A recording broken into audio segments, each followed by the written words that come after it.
এই বানর ছানাটির কার্যক্রম দেখলে আপনারা মনের অজান্তে তাকে মানুষ ভেবে ভুল করবেন। হ্যাঁ, সে শিক্ষিত একজন বানর। আর এখন সে তার বড় বোনের সাথে পড়াশোনায় ব্যস্ত।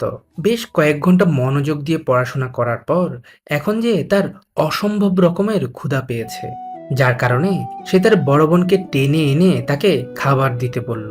কিন্তু ফ্রিজে তো খাবার মতো কিছুই নেই।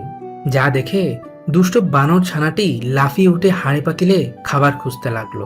ঘরের আনাচে কানাচে হাজার খোঁজাখুঁজির পরও তারা দুজন কিছুই পেল না। শেষমেশ বুদ্ধিমান বানর ছানাটি খাবার খুঁজে না পেয়ে এবার টাকা খুঁজতে লাগলো। কিন্তু গরিব বানর ছানাটির মানিব্যাগে যে একটি টাকাও নেই। ক্ষুধার জ্বালা সহ্য করতে না পেরে পাগল প্রায় বানর ছানাটি এবার ঢুকে পড়ল তার মায়ের ঘরে। মায়ের ব্যাগ থেকে যখনই সে টাকা চুরি করবে ঠিক তখনই তার বোনের কাছে হাতে নাতে ধরা পড়ে গেল। ধরা পড়ার পর শয়তানটির এমন একটা ভাব, আমি তো এমনিতেই দেখছিলাম আর কি আপু। তবে তার বড় বোন তাকে বুঝিয়ে শুনিয়ে টাকাগুলো আবারও রেখে দেয়। কিন্তু বদমাসটি তো আর হার মানার পাত্র নয়। সে আবারও সুযোগ বুঝে তার মায়ের ব্যাগ থেকে টাকা সরিয়ে নেয়। এরপর তাড়াহুড়া করে নতুন জামা কাপড় পরে চুপিচুপি কোথায় যেন রওনা দেয় বদমাসটি। সে এতটাই চালাক হয়ে উঠেছে যে সে দরজা দিয়ে বের না হয়ে রীতিমতো জানালা খুলে চুপি চুপি ঘর থেকে বেরিয়ে আসলো। অন্যদিকে তার বোকা বোন কিছুই টের পায়নি। সে এখনো ব্যস্ত হয়ে আছে পড়াশোনা নিয়ে। কিন্তু এখন কথা হলো, এতটা পরিপাটি হয়ে দুষ্ট বানর ছানাটি কোথায় যাচ্ছে? দীর্ঘ 10 থেকে 15 মিনিট হাঁটার পর নবাবজাদা এবার ঢুকে পড়েছে একটি রেস্টুরেন্টে। অন্যদিকে বানর ছানাটির বাবা ঘরে ফিরেছে। ঘরে ফিরে তিনি তার 2 সন্তানের জন্য শুরু করেন রান্না বান্না। এদিকে যে এই নবাবজাদার রেস্টুরেন্টের মেনু কার্ড দেখে তার অর্ডারটাও সেরে ফেলেছেন।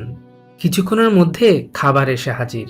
সে তার পছন্দের মিল্কশেক সাথে লাল পেয়ারা অর্ডার করেছিল।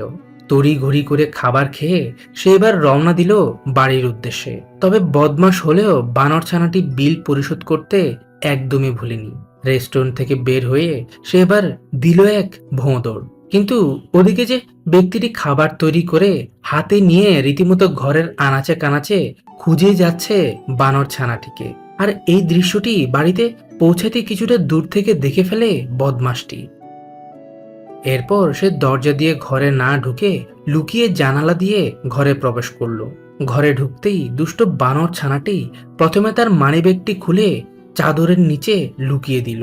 এরপর সে তার বাবাকে ডেকে বলল, দাঁড়াও বাবা, আমি মাত্রই ঘুম থেকে উঠলাম। একটু ঘুম ঘুম ভাব নিয়ে বাবার লক্ষ্মী ছেলের মতো সে এবার হাজির হয়। ব্যক্তিটিও দুষ্ট বানর ছানাটির চালাকি কিছুই বুঝতে পারেনি। তবে সে যে শুধুই কেবল টাকা চুরি করে অথবা এই ধরনের দুষ্টুমি ফাজলামিতে মেতে থাকে এমনটা নয়। সে প্রতিদিন ঘুম থেকে উঠে তার ছোট্ট ঠেলাগাড়িটিকে নিয়ে বেরিয়ে পড়ে কাজ করার উদ্দেশ্যে। তো চলুন দেখে আসি আজ তার গন্তব্য কোথায়। হাঁটতে হাঁটতে বেশ কিছুটা দূরে এক জঙ্গলে এসে ঢুকে পড়ে সে। এরপর আশেপাশে কি যেন খোঁজাখুঁজি করলো। এরপর তার বিশাল সাইজের এই কোদালটি এনে ঠিক মানুষের মতো করেই মাটি কাটতে লাগলো। কিন্তু কি তার উদ্দেশ্য? কেন সে মাটি খুঁড়ছে? মাটি খোঁড়ার এক পর্যায়ে সে চিকন সরু এই গাছগুলো উপড়ে ফেলতে শুরু করে। না, মূলত বুদ্ধিমান বানর ছানাটি মাটি খুঁড়ছে বন্য আলুর জন্য।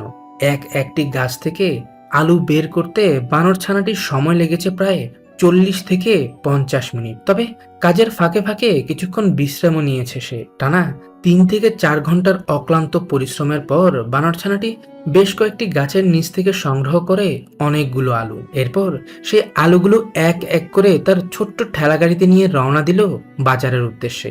15-20 মিনিটের পথ পাড়ি দিয়ে বানর ছানাটি এবার পৌঁছে গেল বাজারে। বাজারের এক কোণে গিয়ে ঠিক অন্য সব দোকানদারিদের মতোই বানর ছানাটি অপেক্ষা করতে লাগলো কাস্টমারের জন্য। কিন্তু প্রায় আধ ঘন্টা হয়ে গেল, তার দোকানে যে কোনো কাস্টমারই এলো না। যা দেখে বুদ্ধিমান বানর ছানাটি অন্য এক দোকানদারের কাছ থেকে একটি কাগজ এনে তার বন্য আলুগুলো সুন্দরভাবে সাজিয়ে রাখলো। তবে এতে তেমন কোনো কাজ হয়নি, আর কাজ হবেও বা কি করে? এসব বন্য আলু যে কেউই খায় না, এই ব্যাপারটা হয়তোবা বানর ছানাটির জানাই ছিল না। ঘন্টা কয়েক পর অনেকটা হতাশ হয়ে সে এবার আলুগুলোকে আবারও গাড়িতে উঠিয়ে রওনা দিল। কিন্তু বিপদ যেন আজ বানর ছানাটির পিছুই ছাড়ছে না। চলার পথে গাড়ি উল্টে তার সবকটি আলু নিচে পড়ে গেছে। নিজের এমন দুর্ভাগা কপালের কথা চিন্তা করে বেশ কিছুক্ষণ সে মন খারাপ করে রাস্তার পাশেই বসে রইল। না, এভাবে বসে থাকলে তো আর চলবে না, যার কারণে সে সবকটি আলু আবারও গাড়িতে উঠিয়ে চলে আসলো বাড়িতে। কিন্তু বদমাসটি ঘরে আসার পর মনে মনে একটি ফোন দিয়ে আটলো। কিছুক্ষণ ঘরে বিশ্রাম নেওয়া শেষে বানর ছানাটি এবার আলুগুলো নিয়ে চলে আসলো এই ক্ষেতের কিনারায়। এরপর শুকনো ডালপালা কুড়িয়ে আগুন জ্বালিয়ে সে তার বন্য আলুগুলো আগুনে পুড়ে খাবার উপযোগী করলো।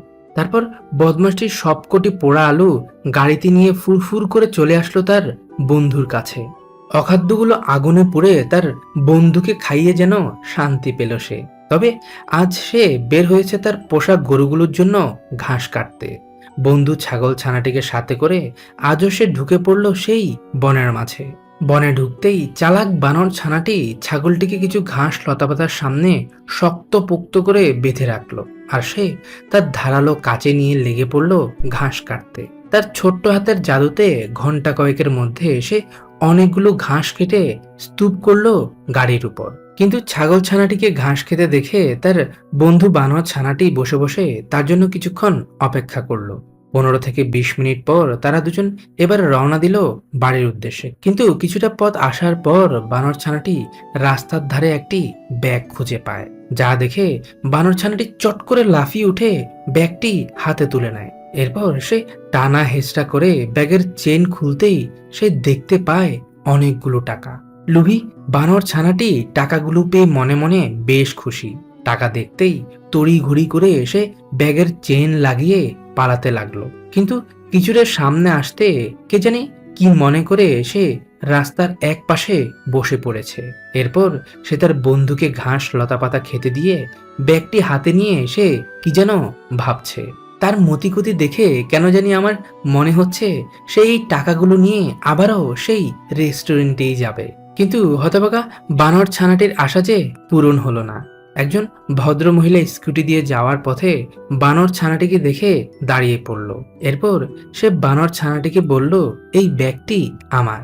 কিন্তু বদমাসটি যেন ভদ্র মহিলাকে তার ব্যাগটি ফিরিয়ে দিতেই চাইছে না। তবে বেশ কিছুক্ষণ বুঝিয়ে সুজিয়ে তিনি বানর ছানাটির কাছ থেকে তার ব্যাগটি উদ্ধার করে নেয়। এরপর ভদ্র মহিলা খুশি হয়ে তাকে একটি চিপস উপহার দেয়। কিন্তু তার যে এই উপহারটি একদমই পছন্দ হয়নি, তার হাবভাব দেখে আমি খুব ভালো করেই বুঝতে পেরেছি।